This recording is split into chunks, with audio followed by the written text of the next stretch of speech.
Auspicia este programa Banco Provincia. En PepsiCo, desempeño con propósito significa mantener un crecimiento sustentable al invertir en un futuro más saludable para la gente y para nuestro planeta. Bienvenidos a Consumo Respeto, un espacio dedicado a los consumidores. Bueno, van 8 meses de gobierno y el debate económico está en plena efervescencia. Cuestiones como la inflación, las tarifas, el nivel de empleo y otras tantas cuestiones nos preocupan a los argentinos, nos hacen preguntar acerca de las perspectivas de futuro. De alguna forma ya tenemos un poco la exigencia de algunos resultados. También sabemos las enormes dificultades que heredó el gobierno y que muchas veces los resultados precisamente no se ven en lo inmediato, en el corto plazo. Bueno, un poco este es el debate que queremos plantear hoy en el programa. En definitiva, el mercado en el cual nos desenvolvemos como consumidores es la antesala misma de nuestros derechos como tales. Por lo tanto, también nos importa saber, bueno, cuáles son las expectativas razonables que podemos tener en este contexto los argentinos. Así que eso es justamente lo que nos proponemos tratar hoy. Aprovecho, como hacemos semanalmente, para invitarlos a visitar nuestros sitios de internet. Bueno, por un lado, nuestro sitio oficial, consumorespeto.com.ar, nuestro sitio de Facebook, Consumo Respeto, la cuenta de Twitter, @Javier Weintraub. Bueno, la idea es desplegar mecanismos de comunicación para que, bueno, en fin, nos haga llegar propuestas, críticas, sugerencias, todo lo que nos permita mejorar este espacio semanal. Así que, bueno, enseguida estaremos con estos temas.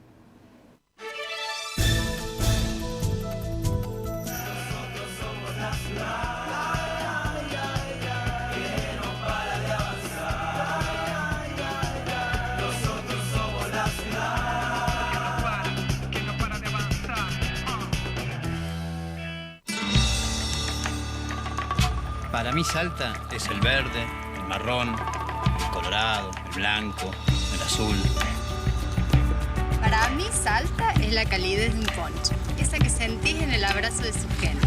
Para mí Salta es una canción, acompañada de un buen plato y un gran vino.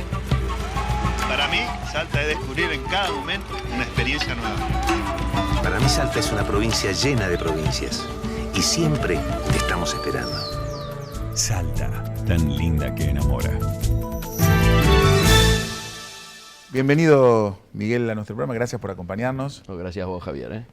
Vamos a hacer una presentación formal, lo hacemos semanalmente, lo que no obsta que gran parte de nuestro público ya te conoce, pero nosotros cumplimos con el ritual. Por supuesto. Y además aclaramos que son apenas algunas cuestiones vinculadas a tus importantes antecedentes. Estamos con Miguel Ponce, que es director del Centro de Estudios para el Comercio Exterior del siglo XXI y fue subsecretario de Industria y Comercio y gerente de la Cámara de Importadores.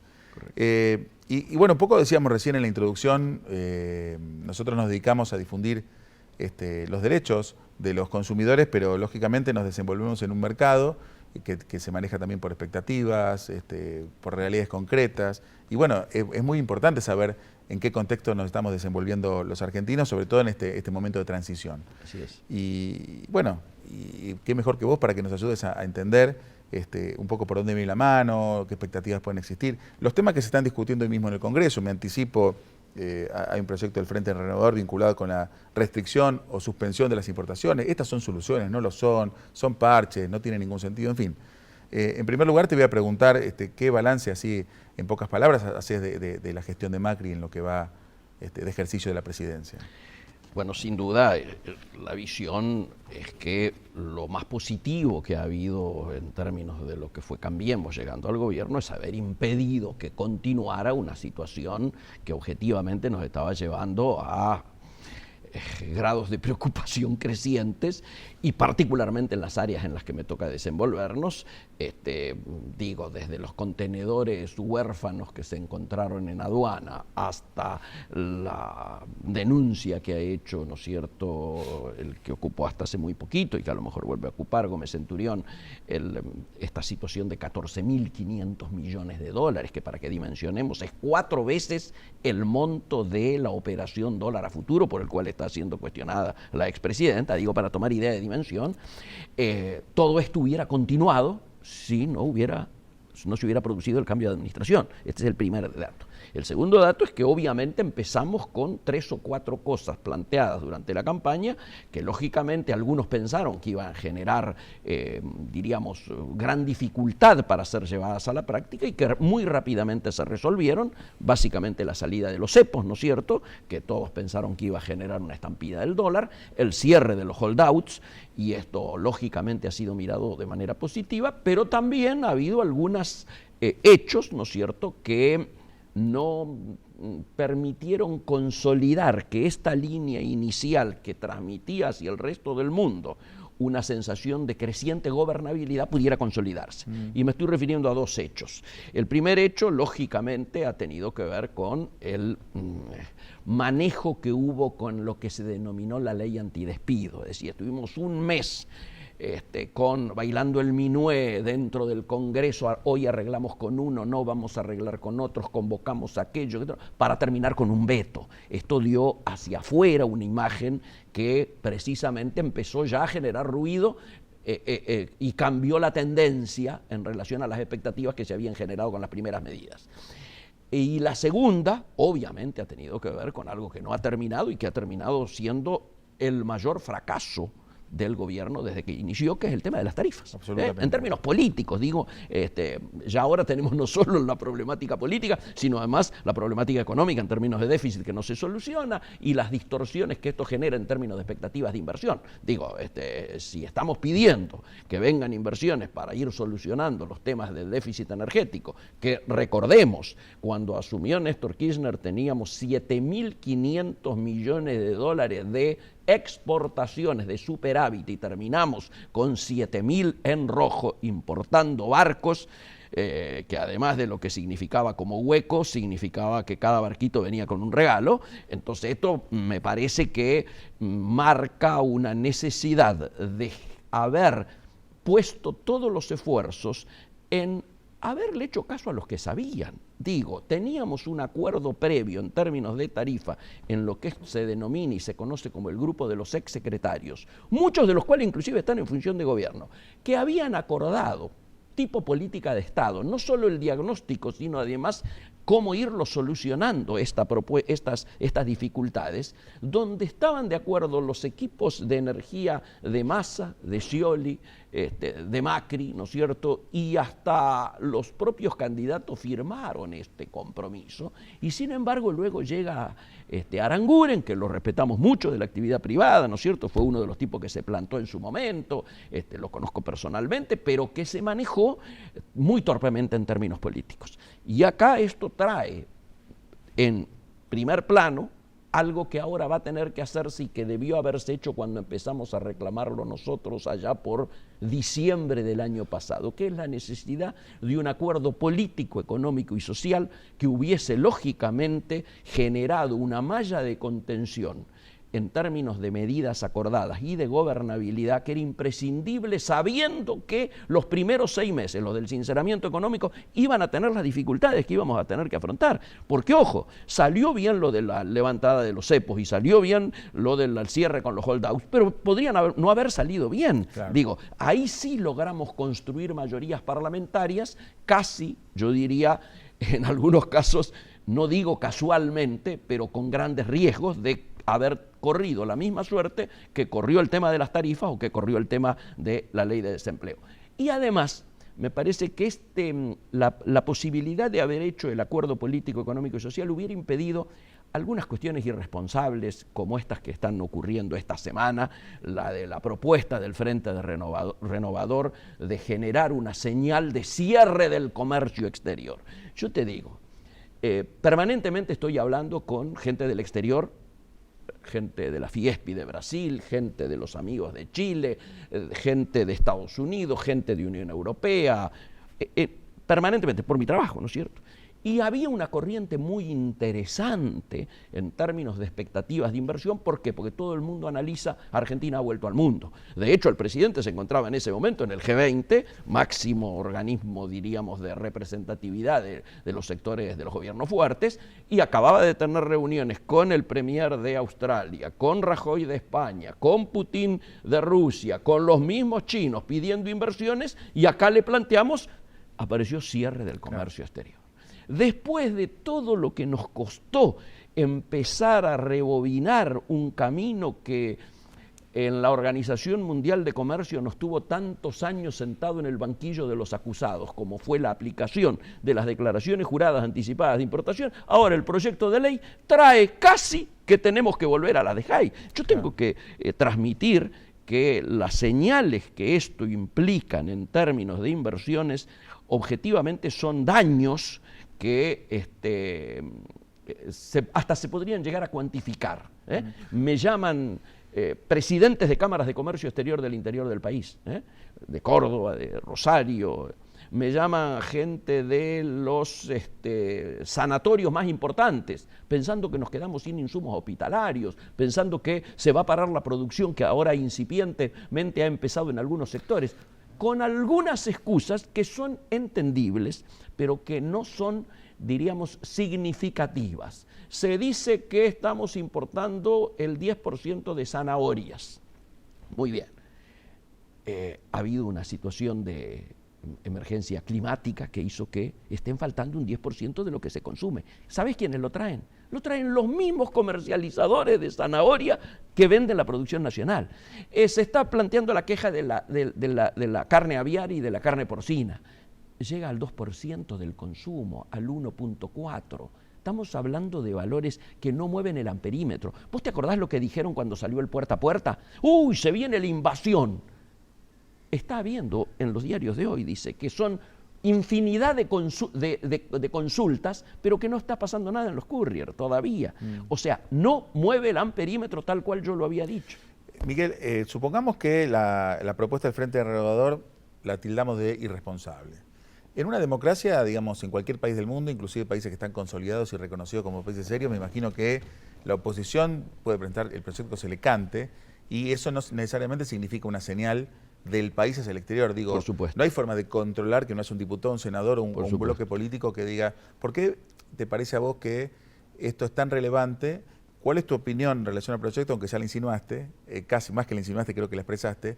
Y, por otra parte, si esta idea que vos planteás en cuanto a la eventual, digamos, de la necesidad de un acuerdo político, que hubiera sido más deseable al principio, pero que siempre me imagino que será bienvenido. Sí, sí. Ahora ha sido convocado. Claro, pensás que eso hubiera podido contener este tipo de iniciativas, porque no marcarían en un contexto de coherencia, digamos. Te pregunto concretamente por qué es una señal tan contundente, porque una cosa, el presidente de la Nación es el representante del país, por supuesto. Está en el G20 llevando a cabo una serie de encuentros bilaterales y multilaterales, y después hay un bloque político, relevante por cierto, que hace una propuesta que no coincide o que se lleva de bruces con esta idea. Entonces, ¿por qué pensás que...? Porque esto no lo podríamos controlar. Por supuesto que no se puede controlar. Yo creo que si hubiéramos largado en su momento, en tiempo y forma, ahora ya es tarde, pero todavía estamos a tiempo de solucionar algunas cuestiones, básicamente la energética, ¿no es cierto?, y el tema de las tarifas. Pero esencialmente el acuerdo político, económico y social lo que tendía era, primero, a evitar el acuerdo corporativo, es decir, no sirve un acuerdo corporativo entre las gremiales empresarias y las gremiales de trabajadores solamente. Acá teníamos que meter al Estado y a la política. ¿Por qué? Porque en la última década el principal generador de empleo ha sido el Estado y casi te diría el único inversor importante ha sido el Estado. Entonces esto tenía que estar en esa mesa. Esa mesa de acuerdo para lo que sirva es para elaborar políticas de Estado. Si vos elaborás políticas de Estado como la que nosotros en el propio centro de estudio tenemos planteada, en el centro de estudio nosotros nucleamos a los equipos de comercio exterior del Frente Renovador, del peronismo, llamámosle, en aquel momento no se sabía que iba a ser Scioli, pero del peronismo orgánico, los históricos que manejan el comercio exterior dentro del peronismo, de lo que era el viejo UNEN y de lo que era el PRO, Elizondo y compañía, toda la gente que viene trabajando desde siempre en el comercio exterior. Todos nos habíamos puesto de acuerdo en tratar de transformar al comercio exterior como política de Estado. Y tenemos acordado, política fuera de fronteras, en fronteras y dentro de fronteras. Básicamente una agenda de la competitividad para que este retorno político de argentino al mundo tenga un correlato a un aumento de nuestro intercambio comercial con el mundo.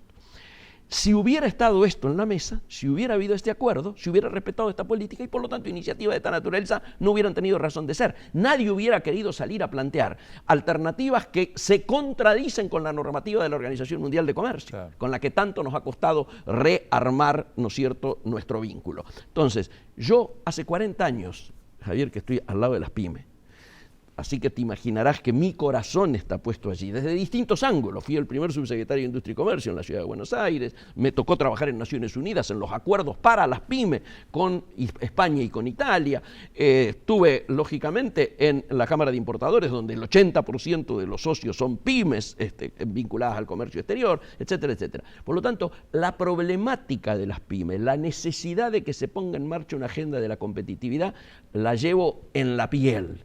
Imagínate que hoy por hoy la preocupación nuestra pasa por allí no solo porque el 75% del empleo formal en la Argentina pasa por las pymes, el 50% de lo que se consume pasa por las pymes y el 97% del número de empresas formalizadas son pymes. Por lo tanto, el acento lo tenemos que poner allí. Si nos llenamos la boca diciendo que queremos crear empleo genuino, tenemos que generar estas situaciones y nos preocupa que llevemos 7, 8 meses sin que se ponga en marcha la agenda de la competitividad. Que para algunos pasaba solamente o simplemente con el alineamiento de nuestra moneda con las monedas de la región, particularmente con Brasil, nuestro principal socio comercial, pero que es mucho más que eso, que es tener una política impositiva, ¿no es cierto?, que sea realmente progresista y pensando en las pymes. Una política crediticia que hasta este momento no aparece planteada. Y que se tenga en cuenta que no puede haber programas generales para las pymes. Algunas de las medidas que se han tomado, lógicamente, son favorables y las miramos con expectativa como para paliar esta situación de enfriamiento de mercado que se ha dado. Pero nos está faltando generar programas específicos. No es lo mismo la problemática de las pymes cuyanas con el vino que las pymes que están trabajando en la fruticultura o los limoneros de Tucumán o los amigos de la leche y los tamberos, ¿no es cierto?, en la zona Córdoba y de Santa Fe. Este tipo de cosas están faltando y nosotros queremos urgir, ¿no es cierto?, a las autoridades con las cuales, por supuesto, hay diálogos muy fluidos para que esta puesta en marcha sea lo antes posible. Entendemos los esfuerzos que se están haciendo, entendemos que la vuelta al mundo y el rol de la Cancillería son superadores de las etapas de aislacionismo anteriores, pero nos está faltando el correlato interno que permita que precisamente la situación en las pymes comience a verse con otro color. Comience a mirarse con una sensación de más esperanza, porque creo que la urgencia en este acuerdo tiene que ser prioridad, porque a partir de 1 o 2 meses todo lo vamos a tener que mirar bajo el cristal electoral. Y nos parece que eso puede llegar a distorsionar o a impedir que acuerdos que hoy se pueden tomar dentro de 3 o 4 meses por la competencia electoral sean más difíciles de adoptar. Ahí, Miguel, vos decías que de los principales desafíos, como que el gobierno empezó resolviendo adecuadamente algunos, que está pendiente el tema tarifas, sin duda. Esperemos que con la audiencia pública de la semana que viene vaya encaminándose. El fallo de la Corte el otro día, la tarifa eléctrica, algo de orden le pone. Entiendo yo que de alguna forma va a salir de la audiencia pública del gas alguna perspectiva. Así es. Todos estamos de acuerdo y eso de alguna forma es lo reprochable también, ¿no? Estábamos todos de acuerdo en que el sistema era insostenible, con lo cual creo que nunca se alcanzó un consenso tan importante en relación a eso y a pesar de esa enorme ventaja que tenía el gobierno no se pudo resolver el tema de una u otra manera, ¿no? Pero además porque hubo situaciones que me parece no fueron estudiadas en profundidad. Me llama un amigo de Córdoba, dirigente empresario, me dice, me acaba de llegar la factura, 5.700 pesos, muy bien. El 48% tiene que ver con la tarifa que todos lógicamente queríamos, pero tengo impuesto de locales, tipo ABL, por ejemplo, impuestos provinciales, ingresos brutos, impuestos nacionales, IVA, etcétera y demás, ¿no es cierto? Que todo este conjunto me los aumentan 500%. ¿Por qué? Pasamos de financiar la tarifa a financiar a través de la tarifa municipios, gobiernos provinciales, gobierno nacional. esto se podría haber separado y por lo tanto que el impacto, particularmente en las pymes, que con esto del fallo han quedado nuevamente en una situación dificultosa, hubiera tenido otro tipo de amortiguamiento y hubiera tenido una lectura muchísimo más acorde con lo que se quería hacer. Con respecto al tema inflación, que también es una cuestión... Bueno, el tema inflación obviamente ha sido un tema de mucha dureza inicialmente. Creo que precisamente ciertas medidas que se han adoptado, que han tenido que ver en algún caso, y esto hay que reconocerlo, con enfriamiento de mercado, han hecho de que hoy tengamos la certeza de que estos meses, ya el actual, los números actuales y lo que viene, el tema inflacionario estaría siendo superado. No para ser olvidado, pero sí para no estar en el centro de la principal preocupación. Y yo espero que las paritarias terminen generando una recuperación de la capacidad adquisitiva, es decir, que terminen por arriba de lo que va a ser la inflación del año que viene, un puntito, punto y medio, 2 puntos, como para recuperar algunos que se han perdido en estos primeros 6 meses. Creo que en este sentido la gestión de Pratgay es una gestión que hay que respetar técnicamente, es un hombre que sabe en estos temas, cómo supo manejar el tema del cierre de los holdouts y la salida de los cepos, pese contra algunos que predecían la hecatombe, el apocalipsis. Sí. Bueno, esto lo logró manejar bien, creo que tiene que ver con su expertise, ¿no es cierto? Y me parece que sí hay que intentar que haya una recuperación del salario real, porque lo que se ha dado es una falsa dicotomía. Se planteó mercado interno o inversiones. Algunos decían el mercado interno, la etapa del mercado interno recalentado ya ha pasado, ahora vamos al tema de las inversiones. Yo creo que eso es una falsa antinomia, es mercado interno más inversiones. Y me parece que en este sentido el triunfo, llamémosle así, del ala más gradualista nos ha permitido que los costos políticos no fueran los que hubieran sido si el ala más de shock hubiese triunfado. En este sentido yo creo que la balanza ha terminado inclinándose favorablemente hacia lo gradualista, pero ahora tenemos que hacer que la balanza social comience a inclinarse hacia un espacio de más equidad. ¿Y cómo ves, en función del diagnóstico que haces y conociendo un poco los actores y cómo se han desenvuelto en este tiempo, las perspectivas y el rol del gobierno en ese sentido? Es decir, el gobierno ha tomado nota de estas cuestiones, vos los ves, digamos, mirando para otro lado, es decir, no asumiendo, digamos, que hubo situaciones o cuestiones que... Y además otra cuestión, creo que la sociedad a poco le va diciendo al gobierno, mira, me parece muy fantástico que después de lo que venimos tengas la humildad de decir me equivoqué, voy a rectificar, pero en un momento se dice, bueno, mira muchachos, te pusimos para resolver, no para que me... No para experimentar, ¿no? Correcto, sí. Bueno, en este sentido, digo, este es un programa lógicamente vinculado al tema de los consumidores, que lo llevamos tan adentro, ¿no es cierto? Pero necesariamente hay que entrar en política. Acá necesariamente hay que entrar en política. Es decir, hay una alianza que gobierna, Cambiemos, con sus características. El PRO, ¿no es cierto?, como cabeza, llamémosle, de esa alianza, ha colocado mayoritariamente elementos que vienen de la actividad privada, ¿no es cierto? Bueno, Lilita Carrió ha jugado sin que nadie le elija un rol de fiscal del Estado, ¿no es cierto?, fiscal de la República, y el radicalismo, pata importante porque permitió, ¿no es cierto?, la distribución geográfica que permitía, ¿no es cierto?, permitió que el resultado electoral fuera el que fuera, tenía 2 roles a cumplir. Un rol, el de la sensibilidad social, y el otro rol, el de aportar la política. Y me parece que en ambos estamos con algún grado de déficit y que me parece que en este tiempo, cuando ya los resultados comienzan a notarse, algunas rectificaciones empiezan a ser necesarias por parte del gobierno. Acá el tema, digámoslo con todas las letras, el tema del acuerdo político, económico y social se frenó porque hubo algunos actores importantes del gobierno que miraban al radicalismo y al peronismo como el pasado. Tienen olor a naftalina. Nosotros somos el siglo XXI, te decían algunos amigos del PRO. Y creo que en este sentido hay una gran responsabilidad de Durán Barba. Durán Barba ha mirado, ¿no es cierto?, esta etapa de la misma manera que si todavía estuviéramos en la parte electoral. Y yo me saco el sombrero con Durán Barba frente al tema electoral, a cómo maneja las campañas electorales, pero no creo que la comunicación de un gobierno tenga que ir por los mismos parámetros. Bueno, vamos a ver cómo sigue la cosa y obviamente nos gustaría poder seguir contando con vos para seguir Por supuesto que no sí. solo analizando cómo avanza, sino también ir analizando Las perspectivas. ¿sí? Por supuesto. Muchas gracias, Miguel. Por Una vez favor, más. Javier, ha sido un placer estar acá. Bueno, y gracias a ustedes por acompañarnos. Estamos viendo la semana que viene y seguimos profundizando estos temas que tanto nos importa a los consumidores. Muchas gracias.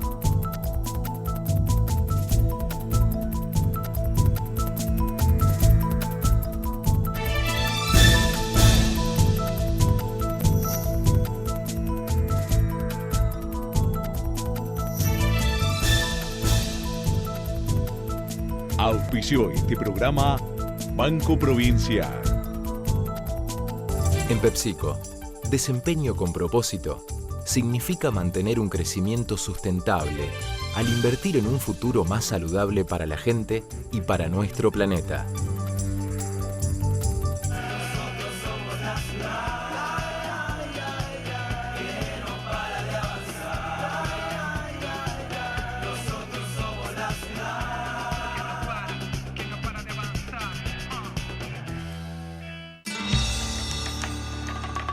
Para mí Salta es el verde, el marrón, el colorado, el blanco, el azul. Para mí Salta es la calidez de un poncho, esa que sentís en el abrazo de su gente. Para mí Salta es una canción, acompañada de un buen plato y un gran vino. Para mí, Salta es descubrir en cada momento una experiencia nueva. Para mí Salta es una provincia llena de provincias y siempre te estamos esperando. Salta, tan linda que enamora.